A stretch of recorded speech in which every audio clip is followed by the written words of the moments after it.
Look, I need to show you something that's been hiding in plain sight. While everyone's been watching gold hit record after record, silver's been setting up for something that could make gold's run look tame. And it all comes down to one word: shortage. Not the kind of shortage where prices tick up a few percentage points. I'm talking about a structural deficit that's now in its fifth consecutive year. Fifth year. Let me put that in perspective for you.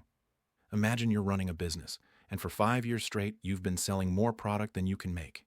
Year 1, you dip into inventory. Year 2, you're scrambling. Year 3, you're rationing. By year 5, you're in crisis mode. That's exactly where we are with silver right now. The numbers tell a story that most people aren't paying attention to. Global silver demand has been outstripping supply by hundreds of millions of ounces annually. We're not talking about a temporary blip. This is a fundamental imbalance that's been building for half a decade, and it's accelerating. Here's what makes this different from any other commodity shortage you've seen.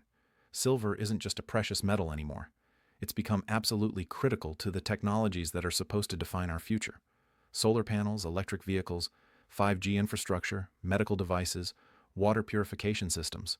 Every single one of these industries is consuming silver at rates that would have seemed impossible just 10 years ago. Let me break down what's really happening in the solar industry alone. A single solar panel uses about 20 grams of silver. Doesn't sound like much, right? But when you're installing hundreds of millions of panels globally every year, those 20 grams add up fast. The solar industry alone is now consuming over 100 million ounces of silver annually, and that number is projected to double within the next few years as countries race to meet climate targets. But here's where it gets interesting. The silver that goes into a solar panel, it's gone. It's not coming back. Unlike jewelry or coins that can be melted down and recycled, the silver in industrial applications is consumed. It's used in such small quantities, spread across so many products, that recovering it is economically impossible. Every ounce that goes into a solar panel or an electric vehicle is effectively removed from the supply forever. Now think about electric vehicles. Each EV uses about 1 kilogram of silver. That's roughly 32 ounces per vehicle. The automotive industry is projecting that EVs will make up 30% of all vehicle sales within the next few years. We're talking about tens of millions of vehicles, each one consuming 32 ounces of silver. Do the math. That's hundreds of millions of ounces of annual demand that didn't exist a decade ago. And it's not slowing down. It's accelerating. Meanwhile, on the supply side, we've got a completely different problem. Silver isn't typically mined on its own. About 70% of silver production comes as a byproduct of mining other metals, primarily copper, lead, and zinc. So when copper prices are low, or when a zinc mine shuts down for economic reasons, silver supply gets hit as collateral damage. The primary silver mines that do exist, many of them are old. Their grades are declining. It takes more ore, more energy, more money to extract the same amount of silver. And opening new mines? That's a 10 to 15-year process in today's regulatory environment. Even if companies wanted to ramp up production tomorrow, they couldn't. The supply response is measured in decades, not months. Let me tell you about what happened in Peru, one of the world's largest silver producers. Community protests and environmental concerns shut down several major mining operations over the past few years. Millions of ounces of annual production just vanished from the market. And those mines, they're not coming back online anytime soon. That's permanent supply destruction. Mexico, another massive silver producer, has been tightening regulations on mining operations. The government's been pushing for higher royalties, stricter environmental standards, more community involvement. All good things in principle, but they slow production and increase costs. Some operations have become economically unviable. More supply off the market. Now here's what really keeps me up at night. The above-ground stockpiles of silver that used to act as a buffer. They're being drawn down. For decades, there were massive inventories sitting in vaults, accumulated from years when supply exceeded demand. Those inventories cushioned the market. They're gone now, depleted. The buffer that prevented prices from spiking during shortages doesn't exist anymore. The COMEX warehouses, where silver futures contracts are settled, have seen their inventories drop dramatically. We're talking about declines of 30, 40, sometimes 50% from peak levels. And this is happening while open interest in silver futures remains elevated. More claims on silver, less physical silver to back those claims. It's a pressure cooker. Let me paint you a picture of what this looks like in the real world. There are reports from dealers of delivery delays stretching weeks, sometimes months. Premiums on physical silver, the amount you pay above the spot price, have been elevated for years now. In a normal market, those premiums are a few percent. We've been seeing premiums of 20, 30, even 40% on certain products. That's not normal. That's a market screaming that physical metal is scarce. And here's the kicker. While all this is happening, silver's been trading at a gold-to-silver ratio that's historically extreme. Right now, it takes somewhere around 80 to 90 ounces of silver to buy 1 ounce of gold. The historical average? Closer to 60. There have been periods in history where that ratio was 15 to 1. 15 ounces of silver for 1 ounce of gold. Think about what that means. If silver were to revert just to its historical average ratio with gold, and gold stays where it is, silver would need to increase by 30 to 40% just to reach equilibrium. And if it went back to ratios we've seen during previous precious metals bull markets, we're talking about silver prices that would shock most people. But let's talk about what's really driving this, beyond just supply and demand mechanics. There's a monetary component here that most people are missing. Central banks around the world have been on a gold buying spree. They've been accumulating gold at rates we haven't seen in decades. Why? Because they're diversifying away from dollar-denominated assets. They're preparing for a world where the dollar isn't the undisputed reserve currency.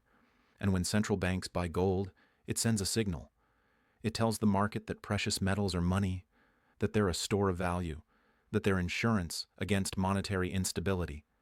Now, central banks don't typically buy silver. It's too bulky, too industrial. But here's what happens. When gold rises because of central bank buying and monetary concerns, silver follows. It always has. Silver is gold's little brother. It moves in the same direction, just with more volatility. When gold goes up 10%, silver might go up 15 or 20%.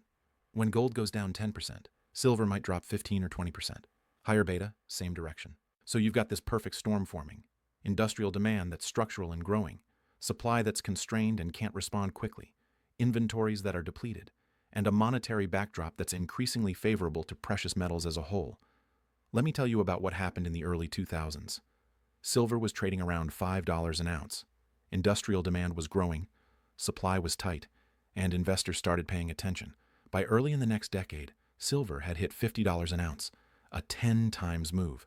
Now, I'm not saying we're going to see $50 silver tomorrow, but I am saying that the setup today looks eerily similar to that period, except the fundamentals are actually stronger. Back then, solar was a niche industry. Electric vehicles were a fantasy. 5G didn't exist. The industrial demand drivers we have today dwarf what existed back then, and the supply situation is worse now than it was then. Here's something most people don't realize. The amount of silver available for investment is actually quite small.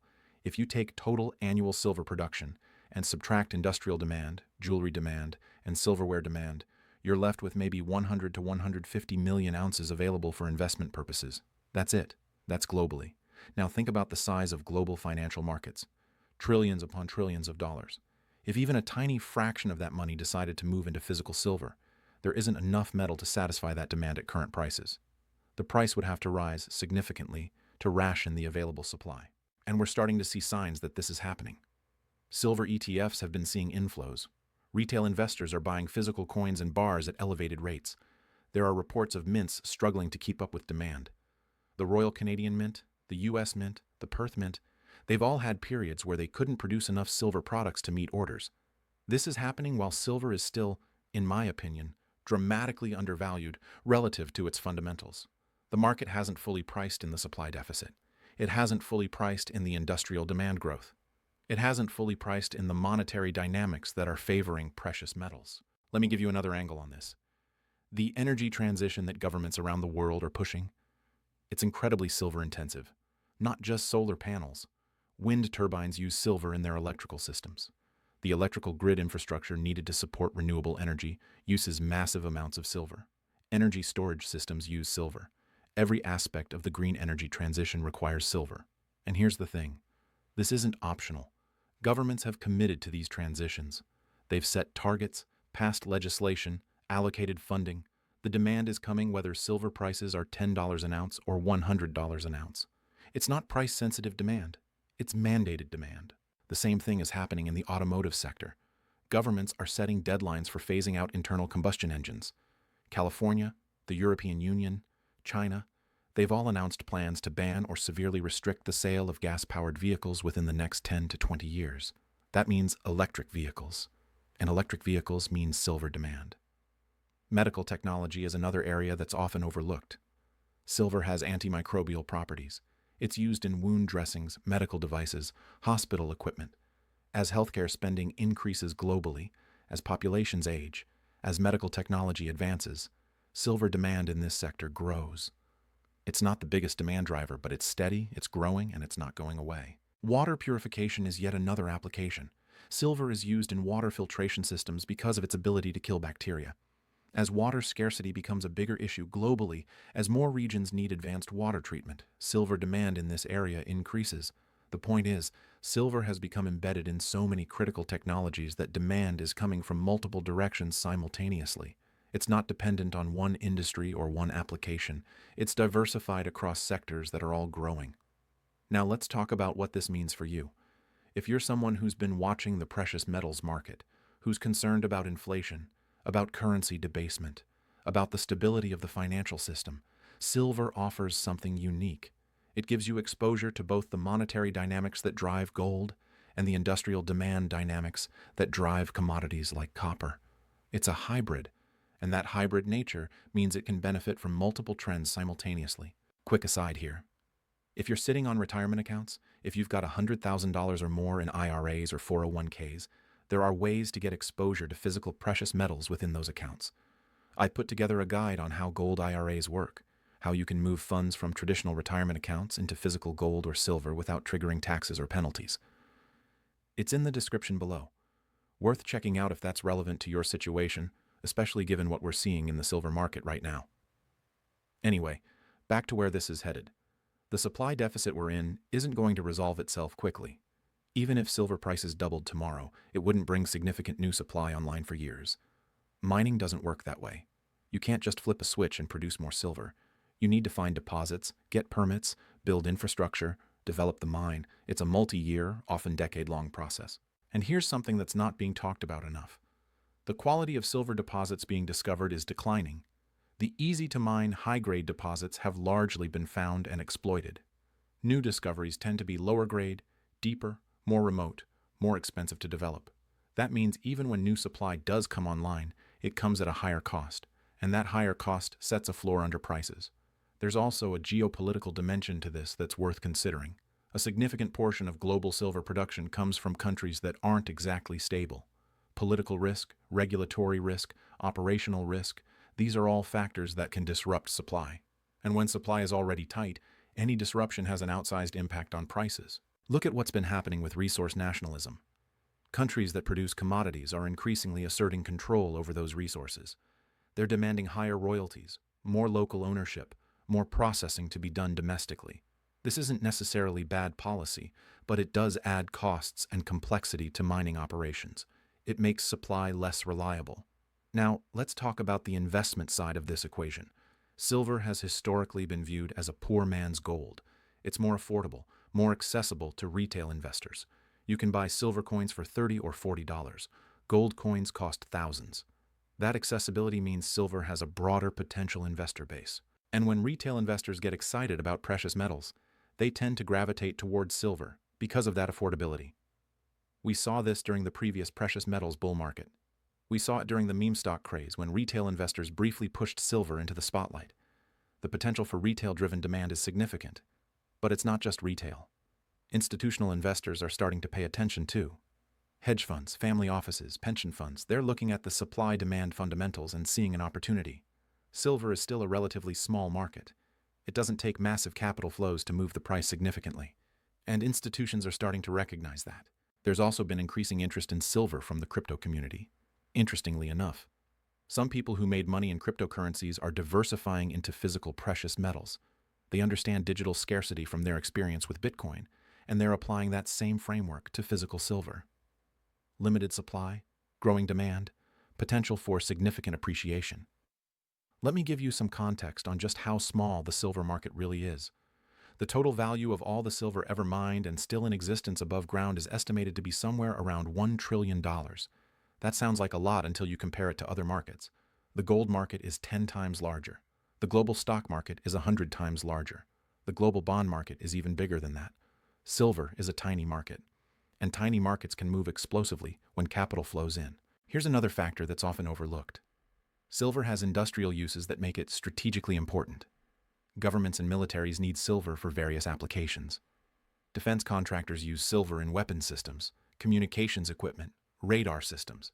It's not a huge amount of demand, but it's steady, it's non-negotiable, and it adds to the overall demand picture. There's also the jewelry and silverware demand, which is more significant in certain parts of the world, particularly India. Indian demand for silver jewelry and coins is substantial, and it's culturally driven, which means it's relatively stable. Indians buy silver for weddings, for festivals, for savings. It's part of the culture. Now let's talk about price targets, because I know that's what everyone wants to know. Where could silver go? If we just look at the supply deficit and assume it continues, prices need to rise to ration demand. How much? That depends on how elastic demand is, how much supply can respond, and how much investment demand enters the market. But we're talking about a scenario where silver could easily double or triple from current levels just to bring the market back into balance. If we look at the gold to silver ratio and assume it reverts to historical norms, we're looking at silver prices that are 30 to 50% higher than current levels, assuming gold stays where it is. If gold continues to rise, which seems likely given central bank buying and monetary concerns, silver could go significantly higher. If we look at previous precious metals bull markets and the peaks silver reached relative to gold, we're looking at scenarios where silver could be multiples of its current price. During the last major bull market, silver briefly touched $50 an ounce. Adjusted for inflation, that would be significantly higher in today's dollars. And if we consider a scenario where investment demand really kicks in, where retail and institutional money flows into silver in a meaningful way, the upside becomes difficult to quantify. Small markets can move in ways that seem irrational when capital floods in. I'm not saying any of this is guaranteed. Markets don't move in straight lines. There will be volatility. There will be pullbacks. But the fundamental setup for silver right now is as compelling as I've seen in years. The shortage is real. The supply deficit is structural. The demand drivers are multiple and growing. The inventories are depleted. The monetary backdrop is favorable. And the price hasn't caught up to the fundamentals yet. This is one of those situations where the market is giving you an opportunity to position yourself ahead of what looks like an inevitable repricing. Silver is undervalued relative to its supply-demand fundamentals. It's undervalued relative to gold. It's undervalued relative to its industrial importance. And it's undervalued relative to the role it could play in a portfolio as both an industrial commodity and a monetary metal. The question isn't whether silver will rise. The question is how much and how fast. And the answer to that depends on how quickly the market wakes up to what's happening, how quickly investors recognize the shortage, how quickly industrial users start securing supply, how quickly the financial system's instability drives people toward hard assets. What I can tell you is this: the setup is there, the fundamentals are there, the shortage is there, and the opportunity is there. Silver is severely undervalued, and the shortage proves it. The market will eventually recognize this. The only question is whether you'll be positioned before it does.